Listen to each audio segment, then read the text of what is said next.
Hello everyone, welcome back to the channel. As always, I am Jonathan, your host here at QuickBird Gaming, and this is an episode of QuickBird Unscripted where I don't really have a plan on how to talk. I just kind of go off the cuff, so forgive me if I ramble. But today, I want to talk about the Highguard situation. Now, for those of you who may not know, Highguard is a team-based hero shooter 3v3 game, a game with 3v3 matches, I should say, PvP, that released on Monday, the 26th of January. Now, I'm making this video as of about 4 p.m. Mountain Time on Friday, the 30th of January, so all of my numbers are taken from current data. I want to talk a little bit about what happened with this game, where I think it's going, and what I think what's happened with this game means for the broader industry at large. So, as always, if you enjoy this content, please consider subscribing to the channel, liking the video. If you have comments, if you think I'm off about anything, I don't mind. Tell me down below if you think I'm wrong or if you have another opinion. I love to hear these things. I just love the discourse around games in general. Okay, so having said that, let me get started here. Now, Highguard was a game that is from a studio called Wildlight Entertainment. From what I understand, it is a bunch of former Apex Legends and Titanfall devs who struck out on their own studio a few years ago to form this up. Now, the first hint we got this game was coming was during the Game Awards back in December 17th or 18th. It was premiered in what a lot of people consider to be the crown jewel of the ad spots at the Game Awards, which is the last reward or a last trailer or ad to be revealed before the Game of the Year is announced. So right at the end of the show. And when people heard that it was Titanfall devs, a lot of people were immediately perked up thinking it was Titanfall 3, and instead we were shown Highguard, which is, like I said, a hero shooter, a 3v3 shooter, and it left kind of a lot of people nonplussed. A lot of people reacted poorly to this. They didn't think it looked that good. Now, I'm going to caveat everything I say here by saying, me personally, if you've watched this channel before, you know I don't play competitive shooters, team-based or otherwise, so I don't really have a strong feeling about Highguard. I'm looking at this from the outside, and I wouldn't really know how to describe it against other games like Apex or Valorant or any of those. So I'm just kind of observing what I'm seeing here. At the time, my initial reaction was not necessarily that it looked bad. I thought, is there room for another one in the market? You know, Arc Raiders had just come out about 2 months earlier, was and still is kicking ass. Marvel Rivals had come out earlier that year and was still maintaining a pretty good player base as far as I know. So I was thinking, was there room for another shooter? You know, that was my main question. Or was this going to have to cannibalize another game's player base to be successful? Well, what happened after that was announced at the Game Awards is, I just said, is it Wishlight? Not Wishlight, but the company, the dev team that did this, they kind of went radio silent. After this, there was no more promotion, there was no more discussion of it, just the announcement that the game was going to release on January 26th, which was 5 or 6 weeks after the Game Awards, and people were really kind of confused because we hadn't heard anything or seen anything of it. Some people on the internet started calling this was going to be Concord 2.0 just because of the designs of the characters and because they just didn't, people I think are kind of burned out on hero shooters to some degree anyway. Plus, there's also a marathon that's coming up on March 5th, and people have kind of looked at these games that are coming out and thinking, are we going to keep getting more and more of this stuff? But nothing had happened really, and nobody knew anything until Monday when the game released, and it immediately shot up to about 100,000 players on Steam. And we don't have the player numbers on consoles. It did also release on PlayStation and Xbox. But I think the numbers are usually the same order of magnitude. You get 100,000 players on Steam. On PC, you probably get 100 to 200,000 players on the consoles in general. The fact that this game was free to play also helped it out. A lot of people were willing to check it out. Really your only time investment is the time to download it and install it. So the game came out on Monday, shot up to 100,000 players, but then something happened. It suffered a really rapid fall off over the same day. Dropped down to less than half of that, and over the days it's gone down less and less until it bottomed out, I want to say about 9,000, 8,000 players on yesterday, on Thursday. Now it's crept up a little bit right before I came out to make this video. I saw it got up to 11 or 12,000. Understandable with the weekend coming up that more people who maybe hadn't had a chance to check it out are going to, or to put a little more time into it. So the numbers have recovered a little bit, but you're still looking at an 80 to 90% drop in your total player count from 4 days ago, and that's concerning. that kind of leads us to where we are now. There are a lot of people talking about this game, a number of people who were concerned about it, or I shouldn't say concerned, a lot of people who were skeptical about its success have been blasting it, saying we knew this was going to happen, it's not doing well. There is another group of people who, some of them I think actually enjoy the game and they are fighting against this. There are others who are simply tired of what they see as the talking heads of social media who attack everything they don't like and drive it into the ground before it has a chance to succeed, and so they're pushing back against that. What I would call the gaming journalists are generally trying to support this game and push it. The big heads on social media who are gaming commentators are generally not pushing it. They're generally saying it looks like ass and plays like it. And so that's kind of where we are now as of Friday the 30th. Now, as to what I think is going to happen here, I honestly, while I don't, like I said, I don't have a real good stake on how these games play or how this one plays relative to the others. I can only go by what I've seen and what I've heard. Now, I will agree with some people that said that this game had the hell bombed out of it. It was review bombed to hell and back before it really had a chance. Having said that, there are a lot of legitimate criticisms about this game. If you go read the Steam reviews, the most upvoted comments are not people who played for 20 minutes, logged out, and basically said it's woke slop and walked away. No, they are more thoughtful, insightful reviews that are bringing up genuine concerns. And it seems to me the biggest one that a lot of people are citing is the fact that this game is a 3x3 game, and the maps are wide and empty, and there's not a lot to do. There's a lot of standing around involved, because I guess the gameplay loop is that you have to, you basically, once you launch, people go around collecting ores because they use those to buy better guns and stuff, and then eventually you'll run into your opponents and start fighting. And a lot of the feedback is saying there's too much standing around, there's not enough going on. I think people who play these types of games, they do it because they really want to get into it with the other team. They want to get started. They want to start shooting people. They want to start having the competition relatively quickly. They don't want to have to wait for minutes and minutes to get into it. And with the size of this map, the small team composition, and the early launch of the matches, it's taking a long time. From what I understand too, from the more thought out reviews, there does seem to be some unique features to this game. People generally agree that the gameplay is pretty good, or the gunplay is decent from what I see, just generally. Most of the response to the characters has either been neutral or positive. That was a big problem with the Concord characters, for example. There was a lot of negative feedback about them. I think people have generally been receptive to the siege mechanic, the idea of using the war machines to break into the enemy's base and to take out their generators, essentially a capture the flag type of thing. I think people have conceptually said that it's working okay. The problems seem to be though with the large empty map and the lack of things to do. This game probably, most people say this game should have launched 6v6 or 10v10 or 3v3v3v3, 4 3-player teams all working to the same goal, or had put PvE monsters in it. Something to do to engage with other than stand around and wait for the shield to drop and then collect ores. That's not generally the kind of people who want to do competitive gaming don't want to have that kind of gameplay loop.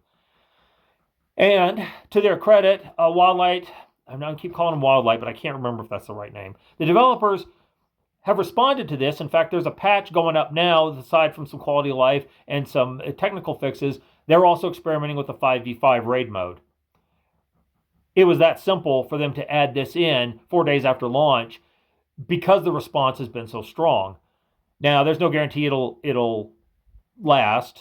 There's no guarantee it won't cause more technical problems. And there were some technical problems with this when the game first launched on Monday. People were getting disconnected. They weren't being able to launch. They weren't able to find matches. I think a lot of those problems have mitigated since then. I haven't heard people complaining about them as much, though whether that's the developers fixing it or it's just a fact that with less people trying to access the servers, they're not getting pounded as hard and that's why they're not having the same kind of issues. I don't know the answer to that.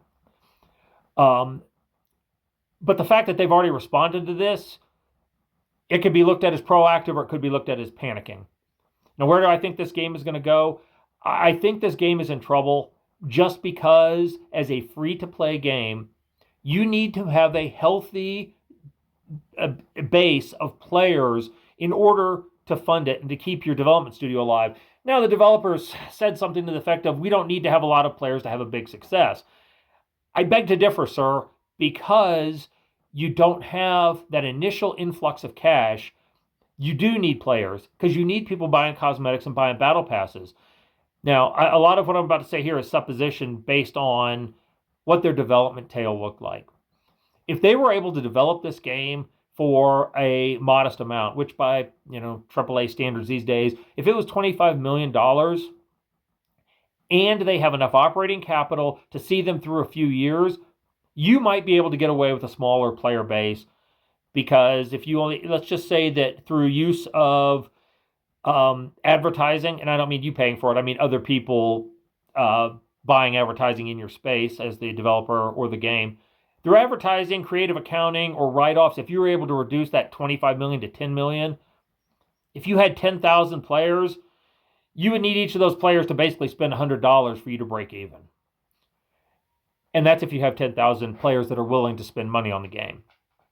So, and if this was typical of a AAA game like we've seen in the past, where this is a 9-figure development cycle, $100 million or more, you need 100,000 players spending $100. I'm not even sure I did that math right. I think I did 100,000 players spending $1,000 to make up 100 million. Did I do that right? You'll have to tell me. Either way, it's a lot because I'm having a brain fart here and I'm just not putting the math together right. You've got to have a lot of players spending money in order to make back what you've invested into it. And I mean, that's not talking about keeping the offices open because you've got to keep paying your developers, server demands, etc. So unless they have almost no development cost or they've got some other source of income or some other, monetary input, they actually do need a lot of players to play this game. And I don't think they're going to get them now. I think, unfortunately, there's been so much negativity about this game that is built up. I don't think they're going to get enough players who are willing to spend into the store to keep them afloat. And that's even if the game improves over time and the general sentiment in the gaming community fades and it becomes more positive. I don't know that they can hold out that long. And you've got all these developers and you're paying, like I said, and for servers, at what point you're so far in the red that you're not going to recover. Now, I don't know if any of that is true. That's just educated guess based on what we've seen go on with other developers. So, but I do think this game is in trouble. And there's a lot of blame being thrown around out there.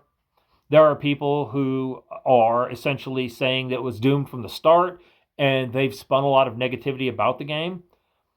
There are people screaming at those people, saying that they doomed the game without giving it a chance, and they're tired of all the negativity in this industry.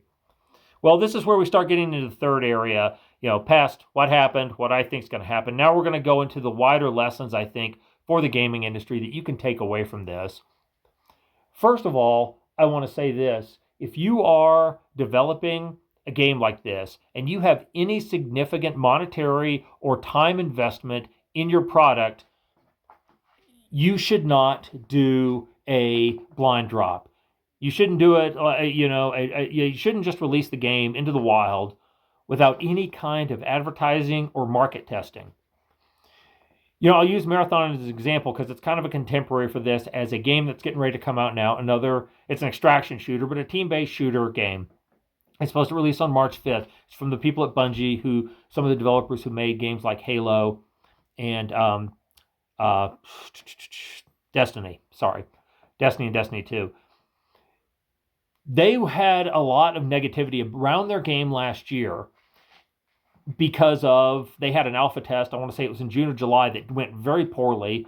They got really negative feedback from the testers and from the execs at Sony. And they also had a scandal where their art department was stealing, allegedly, but stealing art from a Twitter artist and basically incorporating, I don't know if it was his, her, I don't know their pronoun, directly into the product, into Marathon without attribution and without permission. So they had some egg on their face last year, Bungie did, over this, and a lot of people wrote off the game, said it was doomed. After the alpha test, they went back and started working on things again. They squared things away with that artist. I don't know all the details, but the artist has come out and said that they're satisfied with what happened with the settlement they reached. And Marathon is doing quite well. In fact, there was an article about a week and a half ago that said it was dominating the PlayStation pre-order listings. Pre-order listings of games that for pre-order, it had shot to the top. Now, I couldn't find that it's still up there, but a lot of people were pre-ordering it. Now, maybe that's based on the Bungie name and people think this is going to go well, or maybe they have fixed a lot of their issues. Highguard did none of this. They put the game out there blind. Like I said, they just kind of shadow dropped it without anybody seeing it. Nobody beta tested it. Nobody play tested it. They didn't get any feedback from the gaming community. They didn't get any feedback from gamers as to how this game was going to go. And this is kind of where we're at because of that. They kind of fell on their face. So I would say to developers, this is also a far cry from something like when Bethesda dropped the Oblivion remaster last year. They shadow dropped it. Nobody saw it coming. But the difference is, A, I don't think they had invested a ton of money in it. B, Oblivion already had a built-in fan base that they could draw on. And C, because it was a remaster and not a remake, they didn't alter a lot of the core systems of the game. They already knew that they were functional. Put an asterisk on that, as functional as a Bethesda game is to begin with. So they didn't have to worry about those, and it was a single-player game, so they didn't have to worry about balance. They didn't have to worry about a lot of the things that a game like Highguard has to worry about. So it's a totally different situation. For Highguard, it really just meant they were going into the market blind. And like I said, it cost them, because if they had evaluated some of these problems, if people had told them up front, 3v3 is not going to work, these maps are too big, there's not enough to do, they would have had time to course correct before launch. And now, unfortunately, that they've done that, they've already tainted the game's reputation among the player base. And that's something that's very hard to recover from. Like I've cited many times, I know a lot of people love to point to Hello Games with No Man's Sky and say, well, that game recovered. Yeah, it's an exception. It's one of the few that does. Most don't. It's brought up in that sense because it is one of the few games that ever recovers, and it took them almost a decade to do that. I somehow doubt the people at Wildlight or the developers there have a decade of working capital to expend trying to keep this game relevant. I just don't think that's going to happen. So my first takeaway is don't blind drop if you're really gambling on your game success. The second takeaway is going to sound kind of like a stale proposition, but hear me out when I say it, and that is you have to give the gamers what they want. And by gamers, I mean your primary customers. We go through this a lot in this games industry where people say, hey, I am trying to reach X audience. The problem is if X audience doesn't exist, there's no point in trying to reach them, especially if you're spending a bundle. Is it more important to make a profitable game or more important to reach an audience? And if it's to reach an audience, fine, but somebody's still got to pay those bills. If they had play tested this, I think the developers would have seen this is not a game that players were going to flock to, and they could have adjusted accordingly. Again, from what I'm seeing from the thought out, well-developed reviews, the consensus on this game on Highguard seems to be it's fine. Not that it's bad, not that it's awesome, but fine. And I'm sorry, fine for a free-to-play game that's relying on microtransactions to be successful is not going to cut it. There are too many other products that are going to take that market share from you. And we are living in a time right now when gamers are more cynical than ever because they have seen too many bad products, too many games that are released basically in a broken state that then have to be fixed later, too many games that are full of microtransactions, and they're just done. They're done supporting that kind of thing. And add to that the fact that right now, especially for young people, gaming is becoming more and more of a luxury. It's becoming harder and harder to justify spending money on a game when you're trying to put food on your table. And, there's a reason I would say that if you look at the indie successes over just in 2025, you have games like Schedule 1 and Peak and Megabonk and Ball Pit X and Silk Song. These are all games from very small development studios that sold millions of copies because they gave the players exactly what they wanted, a good gameplay loop. They didn't try to be fancy. They didn't try to microtransact you to death. They just made a good product. And if you go to the AA space, you can think about games like Expedition 33 or what's another one? Or Kingdom Come Deliverance 2. Or even Arc Raiders. I think you can make a case that Embark's a AA studio, not a AAA one. These studios, these developers gave players games they wanted, and they did it cheaply. None of the games I just mentioned cost more than $50. I think Expedition 33, maybe Kingdom Come Deliverance was $60 at release. I don't remember. But all the indie games I mentioned were $20 and less. And they're games that can be played for dozens or hundreds of hours without people getting tired of them. And you say, well, that's not fair. AAA can't compete with that. They can if they bring a good product. There's absolutely no reason why they can't. Think about games. When Resident Evil 9 drops at the end of February, in about 4 weeks from now, it's going to sell 5 million copies in the first 30 days. Easy. And why? Well, let's see. They did the opposite of everything Highguard did. They premiered it at the Summer Games Fest last year, so they had an 8-month premiere time. They've continually kept fans updated. They've dropped little bits of information, little hints, little more gameplay footage, a little more trailer. Then at the Games Awards in December, 2 months ahead of launch, they said, oh yeah, by the way, Leon Kennedy, a stalwart of the series, a veteran character that's really well liked by a lot of players, is coming back. They kind of hinted and drew this out. Now, obviously, Capcom's been doing this a long time. They know the drill. They know what they're the whereas the developers for Highguard are probably newer at this. But that's no excuse. You learn from the people that know what they're doing, and it's clear that they didn't. They didn't approach this right, and that should be a warning lesson to all developers in the industry to not do what they did.